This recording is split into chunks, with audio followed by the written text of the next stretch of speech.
where she saw me? So I'm trying It would have just been running along like the South. No, not Kangaroo Point. No, it would have been South Bank. Would have been South Bank. Yeah, we went from South Bank all the way basically to the underneath the Story Bridge and back. Yeah. Along like Felons. No. Right? So like South Bank, and you just stay on that side of the river. Go through Kangaroo Point, gotcha. Yeah, underneath the Story Bridge. Yeah.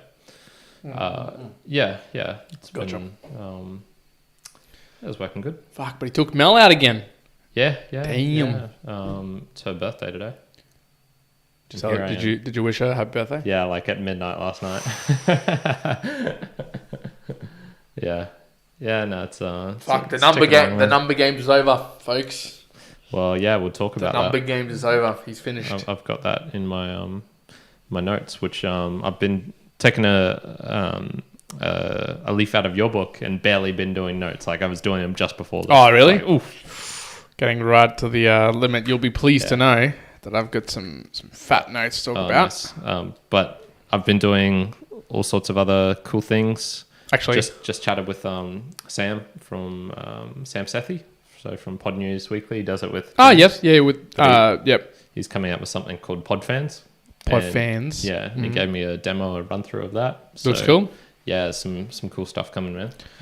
I was going to say, I've even surprised myself because I was going to say I actually have no notes for this podcast, but I've pulled out my notes and I actually have notes. Oh, nice. So at some point I would have made this notes. Nice. Well, I'm almost ready to go, man. The only thing is to minimize this, ask a question.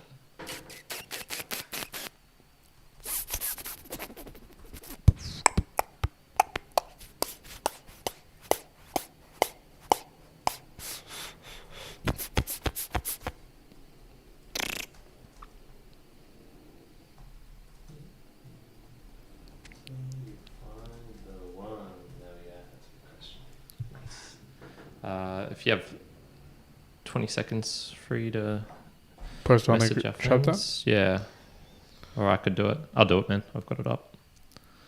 Won't take me long. Copy link. Send it through. Go over here. We'll be starting in a minute. Peeps, anyone who's tuning in, I believe it's sounding pretty good. On my end, I've got notes. Man, so many things, Juan. So many things are happening. I'm super motivated at the moment. Oh, I'm like... Well, it's good to hear you motivated, even though with the elbow problem. Yeah, no, I'm motivated about life. Fuck my elbow. Fuck handstands. But everything else. Handstands can piss off, but everything else? All the other stuff is good. What has been the impetus to that? A little bit of crypto stuff has been getting Crypto? me. Yeah. Ooh. Yeah. Is it, you reckon, because you were doing the crypto tax and you kind of like got yourself into it, or like well, what crypto was like? One thing was nice was calculating just the staking rewards from Cardano, and I was like, oh, yeah, that's a good point. I forgot this is actually giving me some money. Giving money, yeah. I've kind of just like forgotten to just leave it all staking, and then you look back and I'm like, you know that time when there was the issue with not Yoroi. What's that other one called? It starts with N. Eternal. No, the one with starts with N. Yeah, Nami. Nami. You know, there's staking in there that I could never get off. Why is that? It never allowed me to take off the staking. So I was staked on with whatever the berry. With Pete's one. Yeah, it was on there. It never let me get it off it. So I went on there. It's like you have 352 ADA. Yeah. Doesn't let me like take it back. I'll get you sorted. What the hell? I'll get you sorted. Noob over here. I know. I even tried to do it manually. I don't blame you now. I even tried to do it. I tried to do it manually through contract, and it still didn't let me transfer. Yeah, so I was like, Nami's a bit of a piece of shit, to be honest. Look, I shouldn't be too harsh. It's not optimal. It's not optimal. There's better ones. Which way do you go about doing it? Which way? How have you tried to get it off? Oh well, I never had that problem. I've been able to move it out, take things off. So we'll have a look. We'll get that sorted sometime. But yeah, no, just that the way the podcast is going. Yeah, just it's been nice seeing the trends. The trends been going well. Yeah. By the way, for those who are online right now, I called out that we need now 10 million views on YouTube to get monetized on Shorts. Yeah. I didn't tell you that it's got to be also within 90 days. Oh, really? Yeah, it's 90 days as well. Yeah, I thought it was like, no. Dang. 90 days. Okay, I saw that. I was like, after you said it, I went and just checked it out. but I didn't see the 90 days. I only saw that yet. just the other day when I checked the 10. I was like, Yeah, but that's been good. That's been good. Well, you had the convo with Emmett. Apparently, all I need to do is insult you more, and you insult me more, and that's how you get the clickbait. Most popular clip. Yeah, our most popular clip is me calling myself a bum, and getting up there is me spitting on you for lack of effort. So I don't know. Goes to show what humanity likes. It's a weird game. I'll play the game, but that's not the aim of the game. Is not that stuff. All right, Juan, let's do this. Let's do this. All right, here we go, people.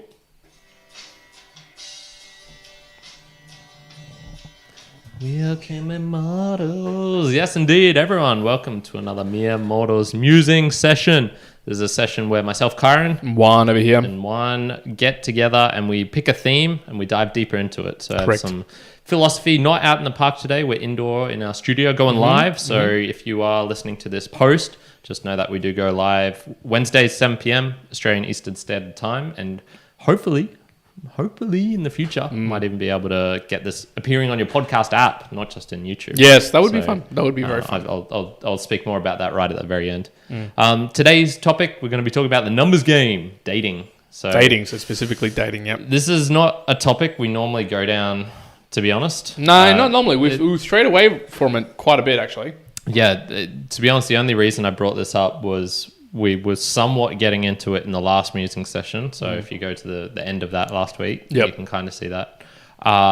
It's probably worthwhile to just touch upon.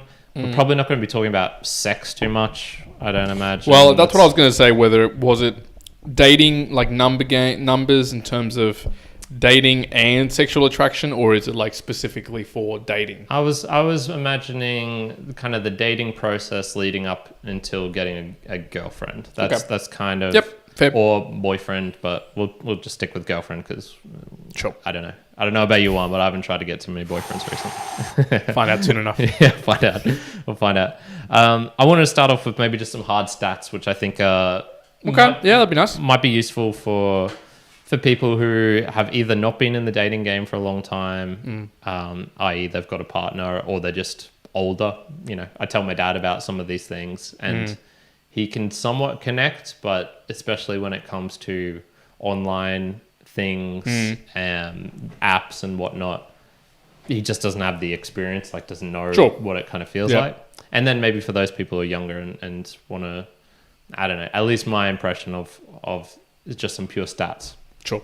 Okay. So hit me with them. I've done this in the past. So when I was first actually dating and doing cold approaches for the first time really meeting women at all, I kept a book of every approach that I did until I lost my virginity. And so was that the day that you stopped it? Was that the day you stopped like recording on the book? I think it might have been, man. Damn. Okay. Yeah, I think it might have been because I think it was just useful and helpful to know for myself. Sure. And so what I did basically was cold approaches, girls at university, out in the malls, that sort of thing. And it would be not a direct approach. It would just be indirect. Hey, how are you? Or not even that. It's like, excuse me, do you know where this thing is? Can you help me with this thing? And then just try and get them into conversation. Sure. So what I can say from that, it took me about 130 till I lost my virginity, I believe. It took probably until 15 until I got like my first date. Maybe even a bit more, maybe 20 or 30. Because I was so rusty doesn't even begin to describe. Well, it's not rusty. It wasn't rust because there was no rust to get rid of. This is the new beginnings. This is like the leaf just coming out of the fucking pot of soil. Just trying to find the fucking sun. Like, woo! So over that whole thing, I would say this was my rough stats. And I think it kind of confirms with what people were saying on the game forums as well for new people who are just getting it, or new to / intermediate, i.e. you're not dedicating your whole life to be charming as possible. You're just a regular human being trying to meet someone who you can kind of connect with. Yeah. It's probably roughly like this. 1 in 10 approaches will lead to a date. Half of those, 1 in 10 will lead to a number exchange. half of those numbers will fall through and you won't get a date. Mm-hmm. Half of those dates, you'll get a second date. And then from there, it kind of squirms off into other random things. Sure. So what that equates to is like if you approach 100 girls, you'll maybe get, I'll up the numbers. Let's say 10 to 20. Of those, you'll maybe get 5 to 10 dates. Of those 5 to 10 dates, you'll get like a second date on 2 to 3 of them. Yeah, that's been my rough experience, and I think roughly carries over. So just maybe like a point of interest there. Of now these are numbers that you're putting through from obviously experience and what you've been reading, but this is on cold approaching. Correct. This is cold approaching that we're talking about. Yes. So dating is very different for me compared to maybe what the average person is, I would say. Yeah, for sure. So I imagine the average person is a lot different in terms of numbers, but I think this gets into the numbers mentality, which is whether you're doing it like this, which is real cold approaching, you have no connection with this person prior, or the more standard is you get connections from friends or via work. So there's some sort of already latent connection that is there. Either way, I think it still is just pure numbers. You just can't meet the girl of your dreams right off the bat. I don't believe. I've got some notes on that a little bit later. Okay. Yeah, but I think for the average mere mortal, it's probably going to take a significant amount of kind of talking to various amounts of people till you get a feel for not only when you start off with like me, which was just like any attractive girl. It didn't matter about her personality. I just wanted to go on a date with. Yep. And then now it's kind of more into the scenario where it's like, okay, I can filter myself as well and be like, there's not really any point going on a date with this girl, this sort of thing. So that's kind of just been my general experience. How about you? What's your general experience of the dating scene? Yeah, well, and I was going to say that mine are more so probably related to what I would imagine is most of the mere mortals nowadays, where, this existed, 20 or so years ago? It did truly exist, as in people would still be using, what are they called? Plenty of Fish, other like dating apps, if you like. Ashley Madison. Ashley Madison. But that's I can definitely remember, like, I was, I guess, in the point in time when I was younger, that it wasn't so much dating via the use of apps, or I guess it was only the website, like desktop-based ones that existed. And most of my dating around them was, as you say, through friends, through social circles. That was the predominant factor. Then moved through more so like work, again, back to social circles. And when I had to utilize the act of, okay, cool, let's go on some dates, it wasn't at all through the informal way not informal way, through the cold approaching. Yeah. Although, I must say that I did do some cold approaches, and they worked fine. I would probably guesstimate it would be roughly the same numbers as well, right? Mm-hmm. Wasn't a volume of people that I was cold approaching, but I did enough that I'd be like, oh yeah, that seems about right. That seems like the numbers are pretty okay, sure. But I did notice that utilizing apps, so you're talking Bumbles and I can't remember that. Grindr, Tinder. What's the other one with a H? Hinge, that's the one. So all of these ones, I think it was obviously became much easier to connect in the digital means in that particular perspective. It was, in all essence, still in my eyes, it gives you the availability of kind of like cold approaching, but you got a whole host in front of you and you're just kind of like going as quickly as possible, right? A lower barrier to entry. Yeah, sure. Definitely a lower barrier to entry. Because of a lower barrier entry, there's obviously going to be issues. More competition. More competition, one aspect. Two, you're going to have certain individuals on those platforms who you're not going to find some individuals who are in the real world who are not on those platforms, aka they're not on those platforms. You're not going to find them. You're not going to speak to them. That's also obviously an issue. If you're looking for a particular person that might not be wanting to attribute themselves to be utilizing those sort of apps, so I can get it. But from my experience, I just found it to be an easier way to connect with people. For me, I didn't want to go down the path of spending hours a day to go out and about and talk to people. I didn't have that that time to do that, fine. Yeah. I also probably where I was interacting with more of the opposite sex from my side wouldn't be in nightclubs and like. And there wasn't, when talking like dating specifics, there wasn't any thinking of any dating. No, that wasn't the case. So for me, it was more so utilization of apps to connect with people and quite quickly filter through what the intent was in a lot of those. And I found that to be probably the most beneficial out of it. Yeah, because you will find bots on those sorts of things. Yeah, you'll find bots. You'll find girls who just want you to take them out on a fancy date and get some fancy sure. food. Look, I never encountered that. You're going to be shed of luck if you go with me because I won't even know fancy food. I'll just go to like local grill. Let's get some tuna and rice and mix it together. Yeah. I'll be like, let's go. That's going to be your go-to. But yeah, so for me, it was mostly that. And what I was interested, as people listening to this at home, Immortal Lights, do give us your input around this, and maybe across the world it might be slightly different. But I come at this almost with open eyes and ears in the sense that I didn't do too much dating. I actually didn't do too much dating. You talked about, what was it, 130? Yeah. No, 130. I don't think I have talked to like in 130 girls in the attempt to date. That like for sure. I don't think that ever happened. So for me, it was more so, long stretches in my life where I was in long committed relationships, which were all formulated through some sort of social circle, which was easily attainable to me. A lot of individuals that I saw and I dated that were, again, using apps or easy to connect with.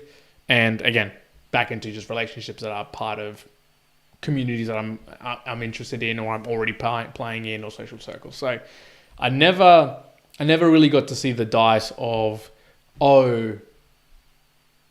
it never switched over in my mind into, I need to think about dating. I've never thought that. Like that's never been in my mind of, damn, like I need to go on a date. I need to do that. It never encroached upon me around that. And look, that could be really fortuitous in a lot of ways. It could be, and we can get into this later, of the acceptance that there is no perfect girl for you out there. That doesn't exist. That's horseshit. Yeah. But there is, finding people who you associate and have the right values and all that. And I'm talking here for dating. I'm not talking about here for just sexual pleasures or whatever. Sure, that's kind of a different ball game altogether. Yeah, we're not. But for the dating aspect, for me, it was more.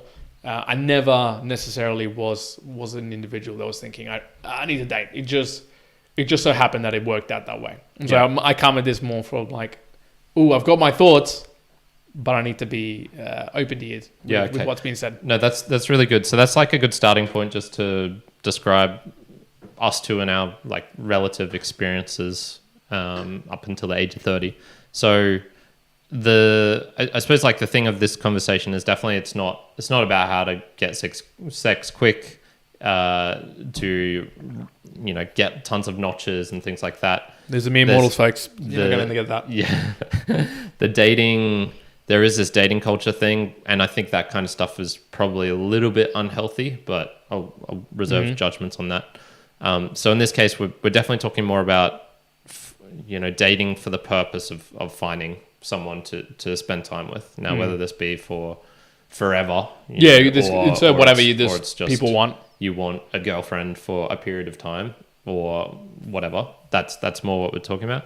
And I think it's not even worthwhile really analyzing our particular biases or the way that we go about it as well. It's more the general thing. So a question for you is the strategy, I suppose, of someone who's like, that sounds exhausting. I don't want to meet tons of people. I would rather try and either work on myself and display things of myself so I can kind of create this filter. So instead of the filter being open, you get tons coming in and then you're sorting and filtering them out yourself. You're kind of almost the opposite way or something, or it's still a filter, but it's not requiring you to actively do things. I.e., if I get a neck tattoo, that's going to filter out a lot of people. Sure. And you can I can imagine someone going, well, I don't want to spend all that effort, physically meeting them. I'd rather find a way of, locking onto one girl who I really like, and then over the course of 3 years, convincing her to go out with me and to become my girlfriend, that sort of thing. Gotcha. I mean, look, what are your thoughts on just like avoiding the numbers aspect of dating? Is it kind of possible? I get what you're saying. My 2 cents on all this is, look, I would not recommend to anybody laser focus yourself on 3 years on a certain person. I don't think that's the right. I don't think that's the right way to it. But I also think that there is something to be said about trying to avoid too much of the numbers game. I think that there's some aspects to it, and I can get to. I think we've talked about this before. Why I think it can be good. But how I would say to someone maybe to bring the filter down, or in essence, bring the environmental factors to filter it down, as opposed to you having to do it because it's just so effortless. I would say it is the case of, getting yourself into positions where, usually relationship, and there's not so specifically from a dating / relationship / going further. For the most part, I don't know what the stats are. It would come about through the big places where you spend a lot of time. So it's where you spend a lot of time. Work. Sports, different social groups, friendships, that sort of cycles. There is the opportunity usually that gets presented in those scenarios, which is hard to amass in open case scenarios, which is going through shared suffering, going through shared something, which usually evolves connections between people from just, hey, I know you and you know me, to, hey, we've gone through something together, good, bad, whatever you want to call it, that interlinks someone a little bit closer and then allows for some more propagation of that to be a relationship. So to me, I would say, if someone said, how can I avoid so much of the numbers? Yes, I would ultimately say focus more, one, on yourself and the environment that you're putting yourself into, so that the positions you're going into are going to self-filter for the people who you want. If you, let's go to the extreme, if you really, really like 8-foot people who are of the opposite sex, are you going to find it in some odd place that, only needs short people? No, that's stupid. Yeah. Maybe you want to get into basketball. Yeah. Maybe you want to play into basketball teams, volleyball teams. Yeah. These are where you're going to find some tall people. Now, we're generalizing it, but it's generalized for a good reason. That's what happens. You're going to find, for me, there's a lot of cases of fit people. Where am I going to find fit people? Playing touch, playing sports, playing footy, whatever. Sports generally attracts a certain kind of value. So those were pre-filtering for me individuals who, in the end, I didn't have to go and kind of go in the self-check of, does this individual care about fitness? No, it's already predetermined. Good. And they're already kind of filtered through. Doing that as much as possible, I think, helps in reducing the large volume in some parts, in some respects. Yeah. So I kind of look at this as there is an advantage that can be gained from the numbers aspect, which will suit certain personality types. So I also would agree that the laser focus on one girl and trying to convince her or build yourself up into a level to change her mind in essence, or an add-on to this, which is you focus on one girl for a period of time until it becomes absolutely clear she wants nothing to do to you, and then you move on to the next one, and it's like this one, only ever one at a time sort of thing, which I think can lead yourself up to kind of stagnation in a way, where it's things aren't moving quick enough in essence. A story, so putting this into the real world. So my dad used to be a Seventh-day Adventist, and that community is relatively small, a couple of thousand here in Australia, maybe it's tens of thousands, but I think it's... Doubt if it'll be any bigger. Yeah, okay. Yeah. And so this was, 40 years ago as well. And he was saying to me that, one of the great things about the church was the whole church was designed for single people to meet single people. That is what the church was great for. You'd have Bible things, you'd go to church on a Sunday or Saturday in his case, and, you would kind of be forced to sit with the other young kids or the other teenagers or the other early adults. You would have all of these just get-togethers, barbecues and things like that where... or prayer meetings or whatever it be, and it would be this communal aspect, and then you would just situated with people of the opposite sex. Now, granted, you had supervision, so it's not like crazy stuff was going on. I see you Seventh-day Adventist. Yeah. Yeah, you better be praying for all those sins you committed, Jesus. And what he was saying was like, this was amazing in some respects and bad in others. Amazing in that a lot of that effort was not really needed. That you could kind of get a certain amount of numbers by meeting a different girl each couple of days, because you would have church, and then you would have the Bible study, and then you would have the get together for this certain thing, and then you would have this group meeting, and it was a constant sort of thing. The bad thing was the relative tightness of it. Was if you made a social error in one of these, it would spread. It was known to everyone. And it would spread quick and hard and gossipy. So he was saying for him, and I relate to my dad a lot in this respect, was he's just not the best in social settings of larger groups of people. So that interactions where it's one-on-one, totally fine. But a lot of those groups you're in a group of people and you have to, manage that social situation of being funny, maybe showing some qualities that are great, and then somehow working it out so that you get her number or an understanding of let's get one-on-one sometime.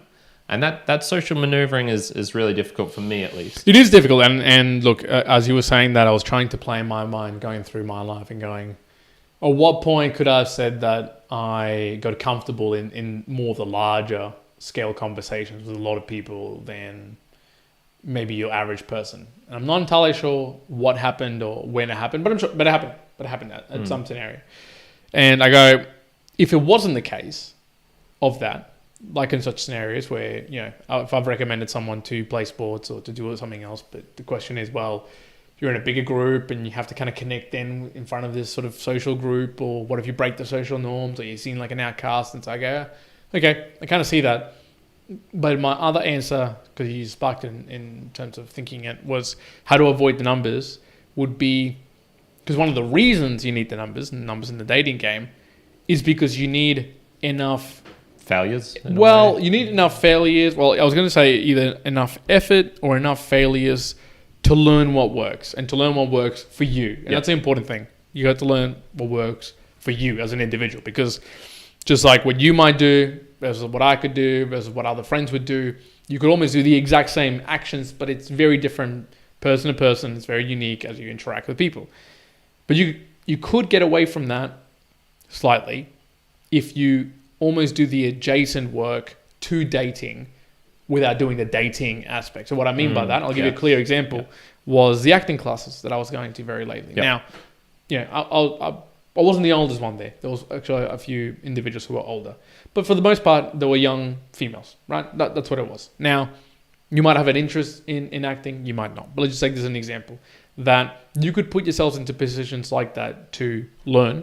Like you could learn, you could find some interest around it. But to be in a position to interact with the opposite sex, right? Whichever way it may be, and have fun doing it. And get the practice of the conversation, of the interaction, not for the aspect of dating, eject that out of there. But just in the same way that you might approach 10 and 20 people, there's very similar adjacent values and skills that you have to kind of build on both of them to be able to do it at a comfortable level. That's, you got to be, build the courage to be able to do so. You got to kind of get out of your own skin and be able to converse with someone you don't really know. So all of those things, I would say, if someone gets into their mind and goes, well, I can't approach 10 people, 20 people, 30 people, 50 people, whatever it may be that it takes, and, tried other things, maybe another view to the numbers is, okay, well, you can reduce that, but you're going to have to put into place activities or other things where you're almost doing the same skill set that you would have to practice, minus the bit of the dating. And I would almost say, although, you never know with these things, but I would almost say in those scenarios, you're almost more likely to get a number or to have a conversation with someone, because, generally the same thing with happiness. When you kind of put it aside and you stop focusing on it and you try to build up these other qualities, you almost accidentally fall into that dating line as well and being like, oh, God, I didn't see this happening. And then it just so happens. So not always the case, but it can happen. Yeah. I think, yeah, you're bang on with this, man. So when I think back to myself, so much of that, first 130 was just almost getting over the fear of just talking to people in general. It wasn't even about the girl, although that it would have been almost as nerve-wracking and full of learning experiences if I'd just done it with 130 guys. Oh, yeah, just people. Just people in general. And it is because of those things, man. When I think back to all the work situations, I would never be the one to really encourage friendships. And like, I wasn't, if people were coming in, and we've talked about this tons of times, they'd be talking about, State of Origin was on. That's awesome. This thing happened. And I would just sit by myself or just see that conversation and go, that is something I do not care about. Yeah, I do not care about the State of Origin, NRL, for those who are wondering, and maybe outside of Australia. I don't care about that sport. I'm just not going to involve myself in this conversation. That's depriving myself of 20 minutes of a skill of being able to talk about something I maybe don't necessarily know about, or to ask questions of other people who are passionate about something. Because you're going to have so many conversations with your partner about something you do not care about, but you need to be able to do that in a way where it's not like, I don't give a shit about this stupid game or this new earring you've got, or your passion about, I don't know, this app or whatever. You kind of need to have those soft skills, and acting is another good way of getting that. Yeah, well, and there was two points to the, we're talking about, the numbers in the dating game, but I'm kind of going a little bit offside in terms of the skill sets as well, that I was kind of trying to just think in my mind around it. And just something popped to mind, which I think it's pretty true. There's two key things as well, obviously around the numbers and the dating, is that you need to be, especially if you're on that longer term sort of like dating field, is that one, I think you need to be interesting. Sometimes the numbers game as well will feel longer, or the act of dating just in its generality, and that is whether you're talking apps, whether you're talking in real life, meeting each other like the first time, whatever it may be. It's one, you better be interesting, because with the broader amount of people that you start interacting with, it does pay to be interesting in a wider array of areas. And that's just essentially getting yourself to learn about more things. Doesn't mean that you can't have specificity, aka we might know a lot of things about fitness and crypto and a few other things, but we know a shit ton of other stuff that's just in the periphery. It's kind of like on the side, but we know about it. We've listened to it before, heard about it. We can have a conversation. That's interesting. So I think that's one aspect. But the other one, and that's why I kind of say that you don't have to do this in the dating game. So again, that's Jason. It's you have to get good at making other people interesting, and that's a really hard one. But I think that in the dating game, especially, is important. And the reason I say that is because... What do you mean by that? Yeah, so if you imagine yourself and you're having a conversation with someone, you're saying, you're telling them all these things and they're having a great conversation, you're interesting, aka you're sharing a story that's making someone, finding enjoyable, having a great time, and so whatever. But in the dating, I think it's also the same in the reverse, as in trying to make the person that you're having a conversation almost ignite the conversation for them to become interesting. Okay, so it is the act of, and this takes also for you being interesting, but asking prompting a good question to come out of them, and this comes down to the fact of when why you might need numbers. So whether it's direct dating or adjacent dating, it's you got to get better at just not asking the question of, where did you go to school? What do you do for work? What do you do? Do you train? Do you have a dog? Do you have brothers and sisters? Now these are... What do you like to do? Yeah, and this is fine. Like, it's fine, but it's base level, right? Anybody can ask these questions. I think the level of becoming the level of trying to get them to be interesting, as in being... Well, it's like the second or third question after those. Because I say them every now and then.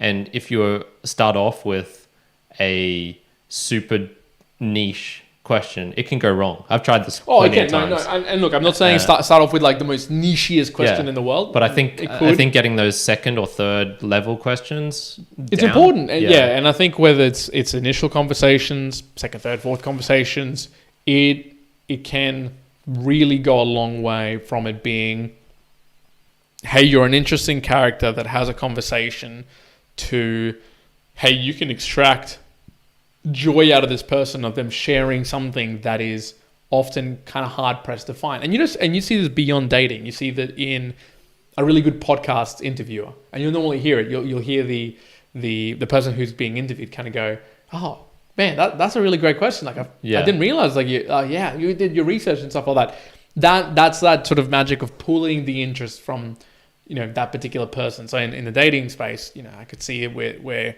you might do a layup of a generality of questions, but then finding, I'll give you an example, a very well example of one data that I had. And I remember this person had a spreadsheet, a similar spreadsheet that I guess I use in terms of keeping up to date with life and goals and whatever else. So, one aspect is in knowing the generality of what that means, but then it was asking a very specific, like a very, very detailed question once that base was solidified on, tell me about, I think it was, tell me what happens if you don't fulfill like 2 of those steps in a day or in a week. What's your review process and stuff like that, which was super interesting for them because they were like, oh, like that's kind of cool. I never really thought about it, but if I was, it would be. And all of a sudden, you kind of like, you nerd out on it. You get the enjoyment. You're getting the interesting thing coming out of them. Which look, again, doesn't have to be specifically interesting to you, right? Doesn't have to be that. It's make them interesting in what they're actually sharing. So this applies to full-blown relationships and a lot of other things. But I think that skill you can do in the numbers game, and you can probably in the numbers game of dating, or trying to improve that skill set in just the general aspects of life or social circles or anywhere else. And I think it plays a big part then back into the dating world. Yeah, for sure. What do you say we go on to some Boostagrams? And whilst you're bringing that Let's do it. I just want to bring up that point, that nerding out. How funny is that word, which maybe once upon a time was a slur sort of thing, is almost applicable to everything now. So if you get 2 girls and they start talking about makeup, they will use the term like, oh, we were just nerding out on this, set of colors or this type of brand or whatnot.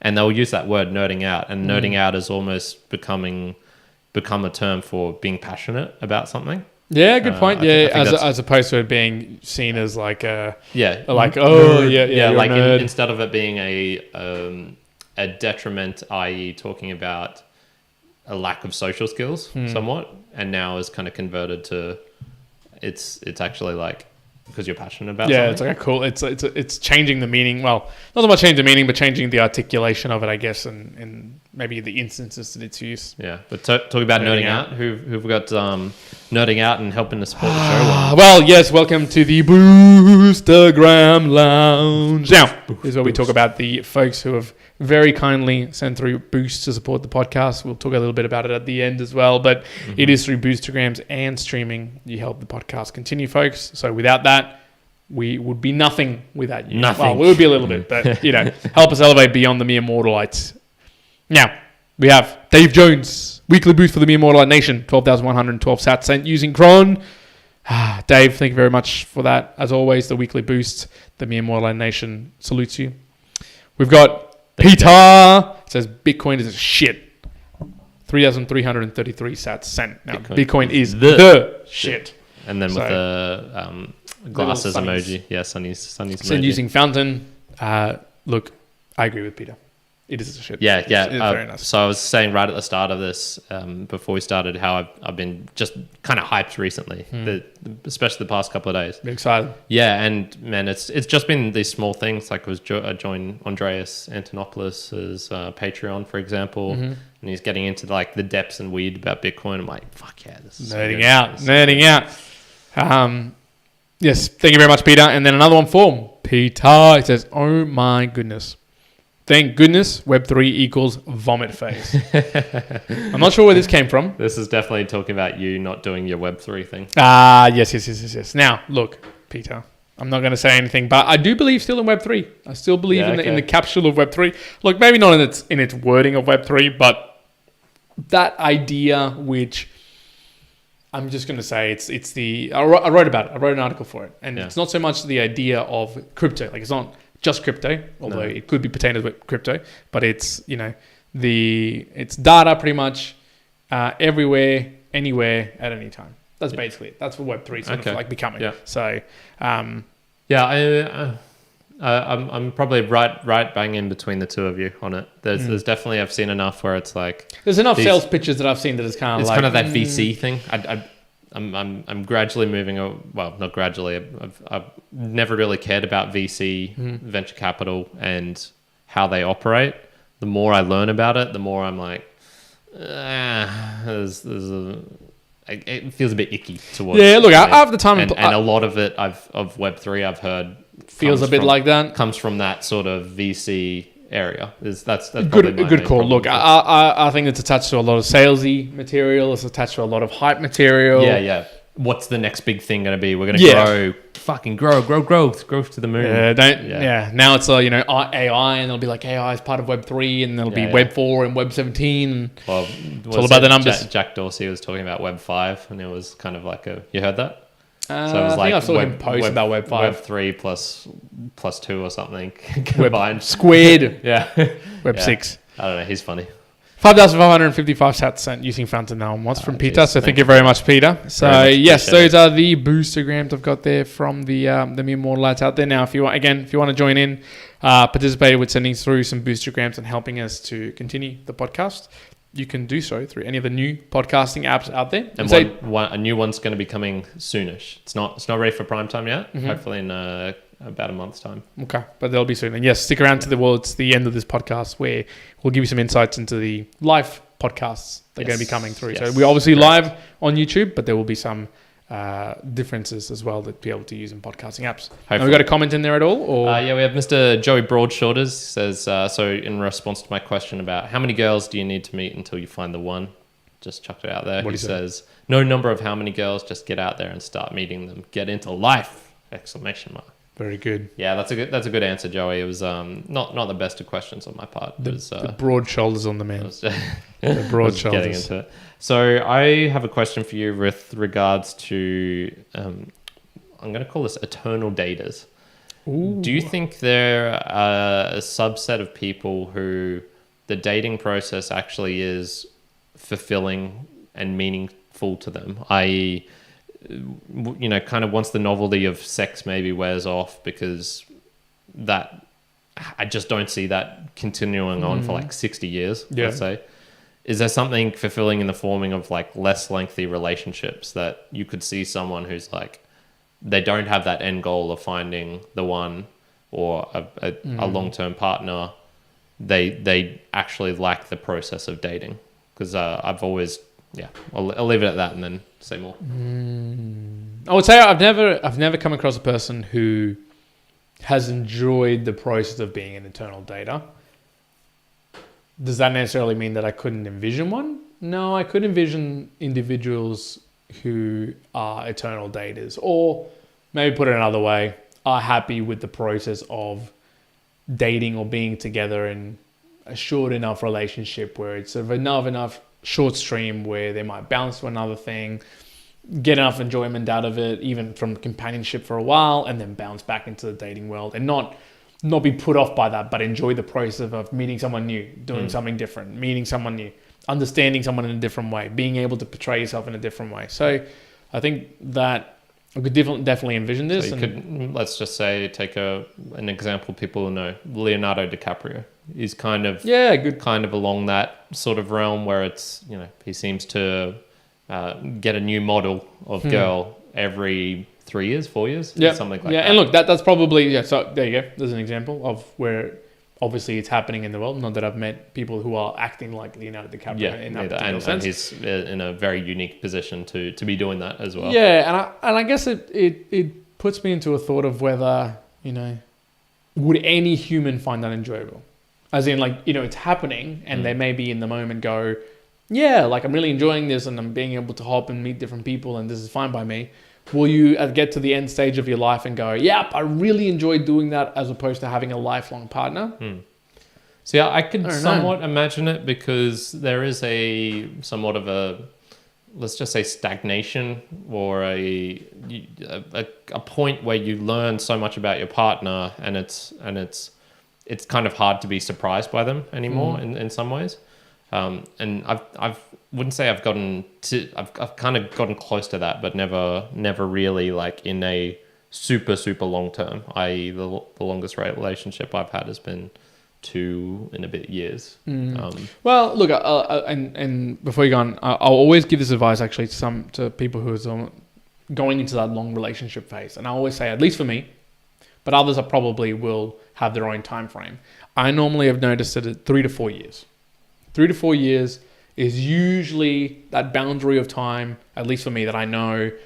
That's where it starts to go over the threshold of, oh, you've known this person for quite a long time. Hell, that might be termed a long relationship, not longer like dating relationship, short-term relationship, to the point that it's like, oh, you now know this person really well. There's very few surprises being met at that particular point.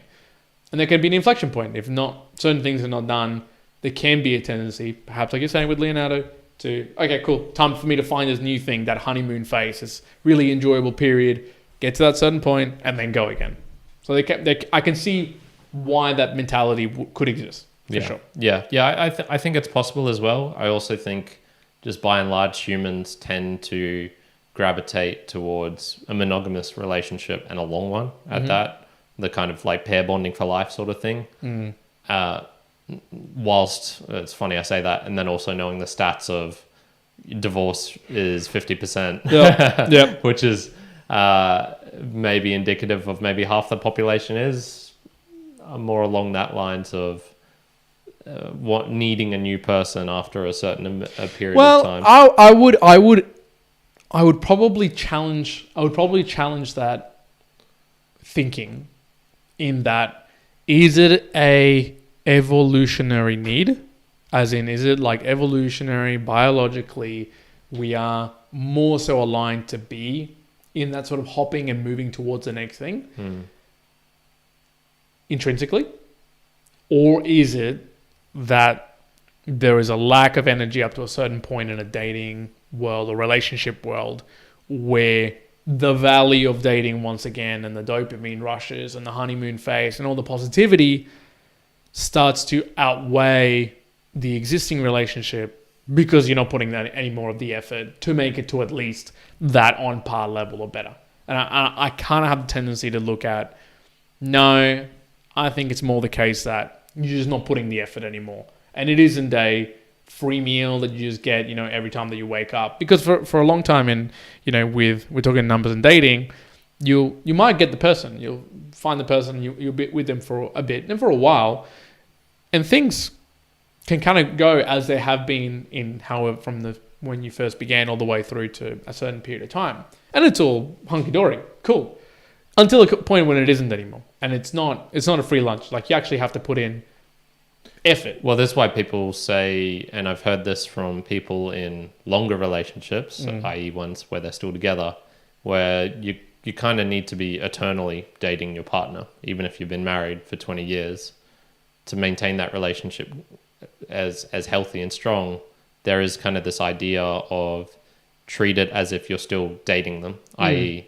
you're going out and doing special events, or you're trying to surprise them with certain things, or letting them perhaps like know, overt signs of affection, so you don't fall into that rut of complacency. Or and look, and that's why I think that the skill sets that you build, whether in the numbers game and directly with dating or slightly adjacent, are skill sets which you will and should continue to apply for a very long extended period of time with that individual. As in, if you do certain things and you're able to communicate with various people, but meeting this girl and you're able to be interesting, make her interesting as well, everything sort of clicks and there's value to it and all that, well, fantastic, cool. You're dating and then you move into a particular phase of a relationship, but utilizing that skill set continuously beyond that would ensure that that stays, I guess, at a level of value of whatever you want on the scale, that it's better than regressing back to, okay, well, I'm just going to find someone else or be interested by someone else just because that there's extra fun, extra interest in that sort of sphere. So I think whether you like it or not, it's like the skills that you build in doing the the approaches or, talking to the girls or talking to the people in the dating, you'll continue utilizing and leveraging that for the longest of times. Just because if you don't, you're going to fall back to doing the general dating in any case. Yeah. One thing I wanted to bring up as well was the idea of people who can find this partner without doing the dating. They get to skip it. They get to skip the numbers. And you might think like, well, how's that possible? But there's quite a few cultures out there which do this, i.e. My dad... Pre-arranged marriages. Yep. So my dad has an adopted sister, and she had a pre-arranged marriage because she was from India originally. And so that was how, even though, it was my grandparents, white Anglo-Saxons, they still kind of had to arrange a marriage for her because that was, like, there was just so much of that culture still in her that was the way it was going to work. It's going to work, yep. And you can also look at this with, childhood sweethearts as well. There are people who marry young and stay with that person for life. And a lot of this does have a religious sort of bent. So imagine the... devout Christians. Yeah. If you know much about... who's that guy who talks really fast from the Daily Wire? Oh, you know who I'm talking about? Jewish guy. Ben Shapiro? Ben Shapiro. Yeah. So him and his wife, they married after like a month of knowing each other or something. And it was somewhat of that... All the green flags were there, I guess, and lack of red flags. There's no point waiting around. We should just kind of like jump into it. And then through this kind of social construct of marriage, we stay together. It's kind of like you're hurting God. You're breaking God's will if you get divorced. And it's almost like so strong socially that would be almost social suicide to get divorced, that sort of thing. How much merit do you think there is to those sorts of ones versus nowadays where there's a lot of people who struggle with dating? I personally don't enjoy the actual aspect of the numbers game. I'd much rather just have found the girl. Sure.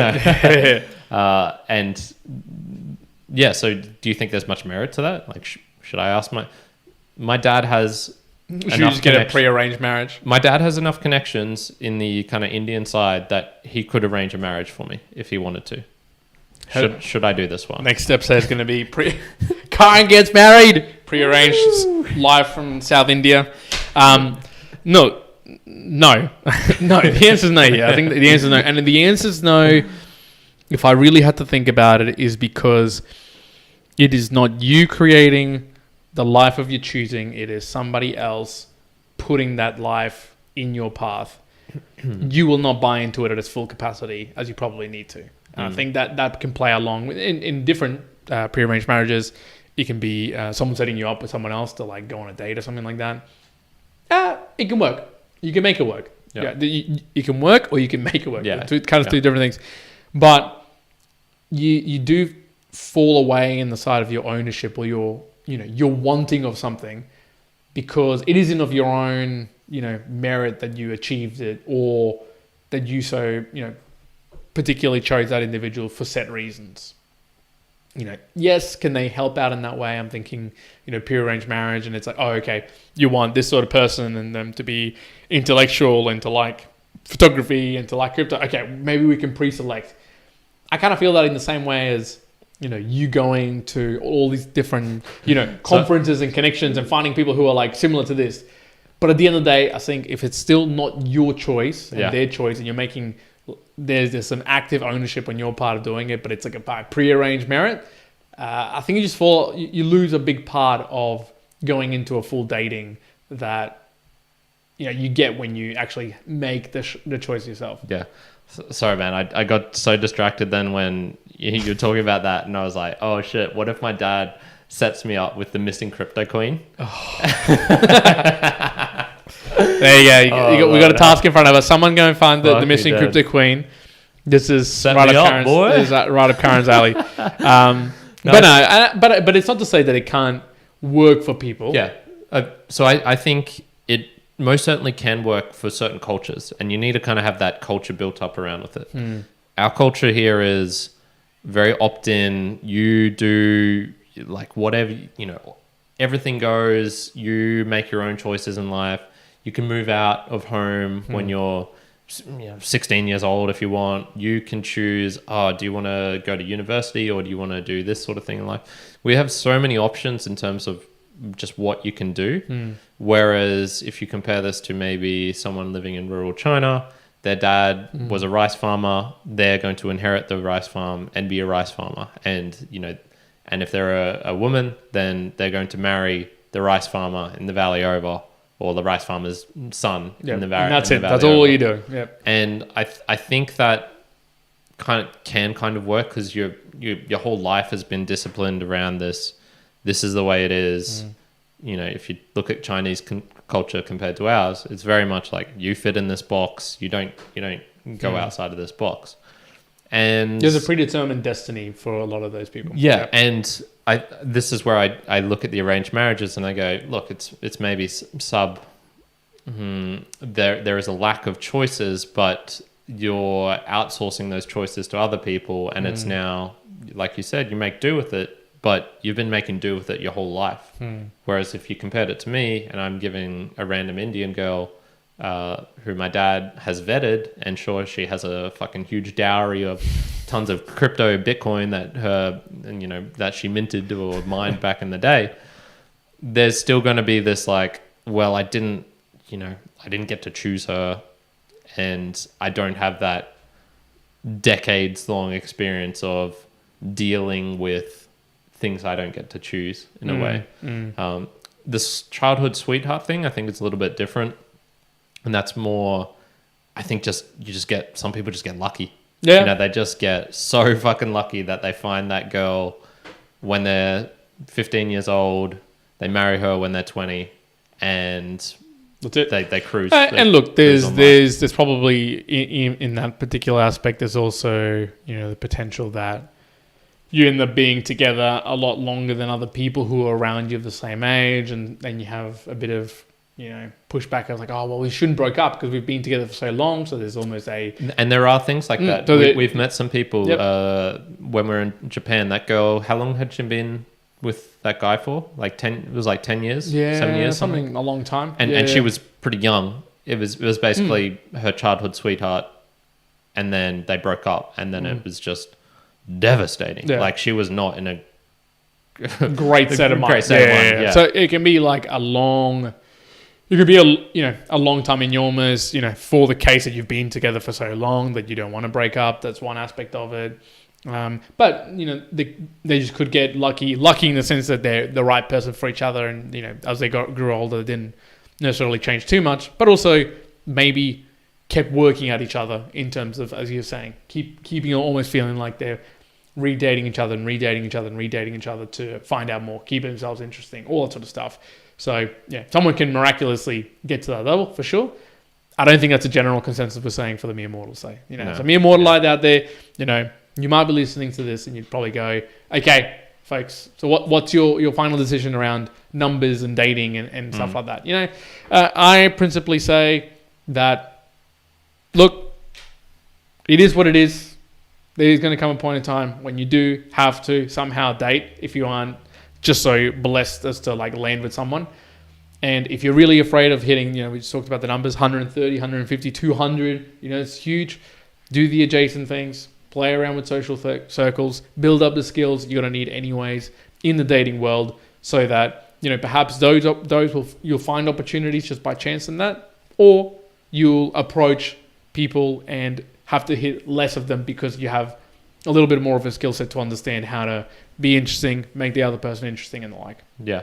Mine is kind of more along the lines of the way technology in the world is going, you have more options. The dating apps have provided you with a lot more options than you could have ever, you can meet or at least sort through or have that filtering or prospect of meeting, hundreds of girls a day. That's just physically not possible unless you have a certain profession of, model shooting or you work in a hair salon or something like that. You're like, unless you have a very certain job type, you're never going to get those options.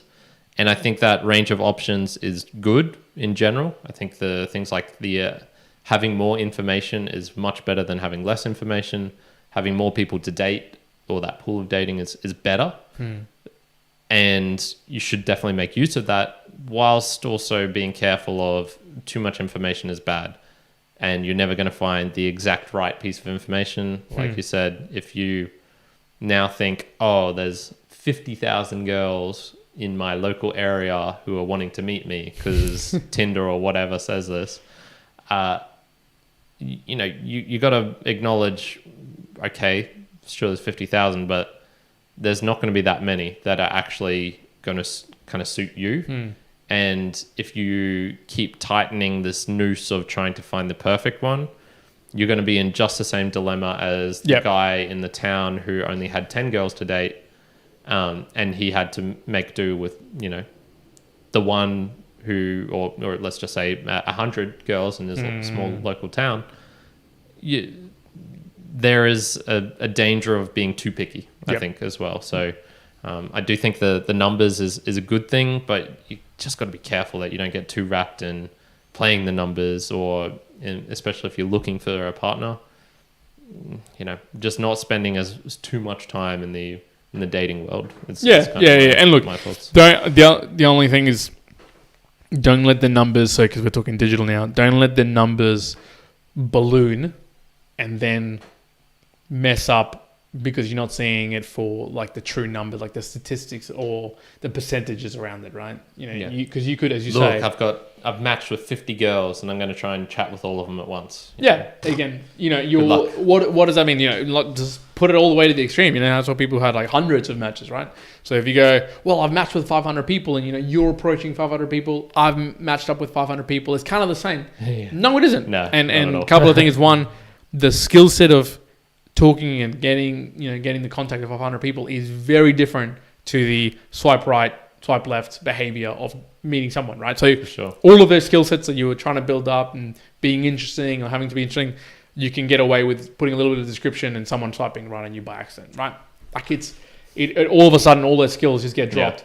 And then when you have to apply those skills, they don't no longer exist. So again, of those 500, then those percentages would dwindle down all the way, and then heaven forbid that you become a digital Casanova, and then you meet them in person, and then damn, they see the real you, and they're like, God damn, this dude is boring as fuck. It's like real life. It's like you're super witty because you're using ChatGPT. Well, that's what I was going to say. I'm scared of the 16, 17, 18-year-olds now, playing around in the apps, and what they do is, girl messages me, hey, how are you doing? A girl messaged me, hey, how are you doing? What's the best way I should reply? Does it get to come to a date tonight? ChatGPT will be like, say, I'm doing good. Fairy cakes. And it'll be something to that effect. And maybe it'll work. And then they'll meet him in person and be like, wow, this is not the individual I was talking to. So be on the lookout that, we didn't get into it too deeply, but in the digital space, I think there can be a propensity to hide behind the digital layer. But, and again, there's not always, but mostly, you're going to have to see them in person at some point in your life. And so, maybe this podcast, you're listening to it in 2045, and we're all in the metaverse, and we're all dating in the metaverse, and then fuck the rest of this podcast because it doesn't matter anymore. But for now, in 2023, folks, you're going to see them in person and try and build yourself so the character that you're playing online is the same character you are offline. Yeah. Nice. I think that's a good way to end it. Geez, everyone, thank you for joining to the very end of this episode of the Musings.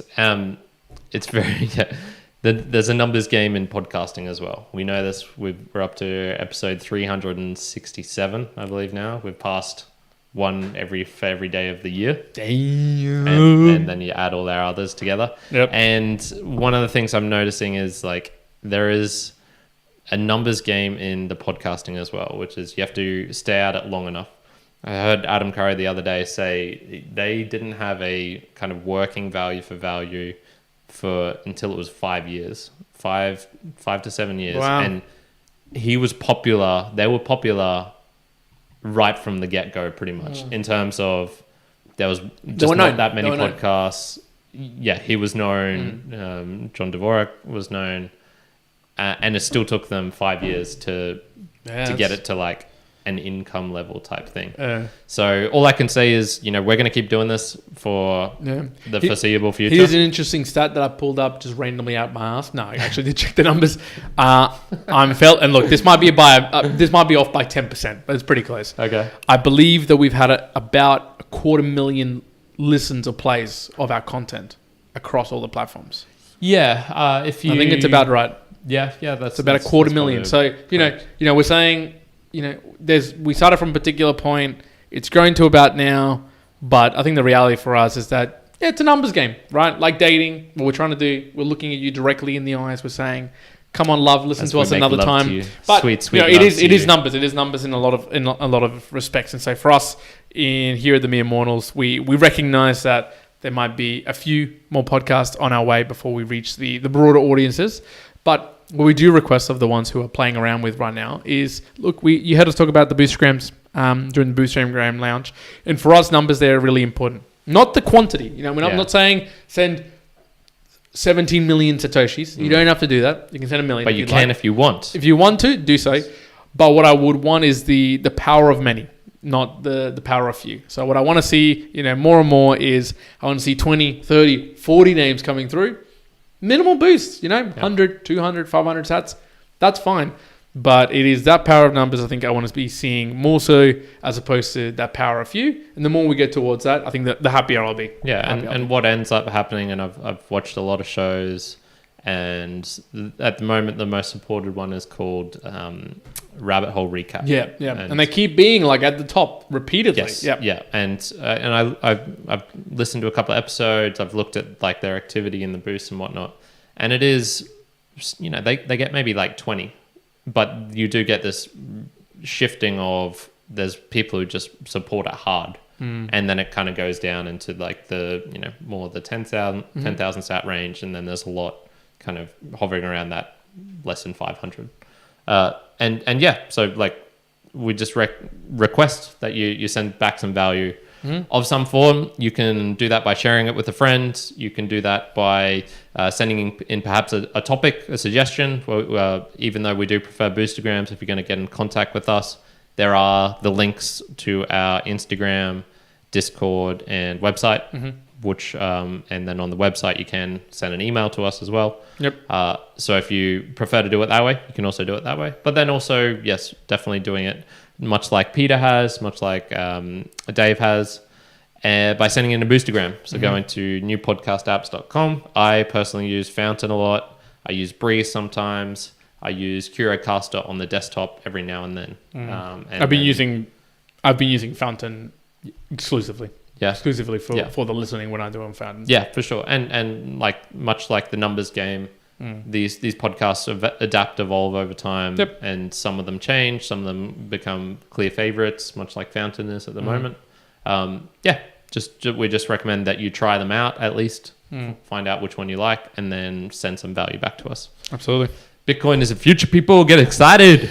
The number is 21 million. Well, it's not actually 21 million. It's 20,999,900, something like that. Yeah, it's just off. But close enough. So get excited, folks.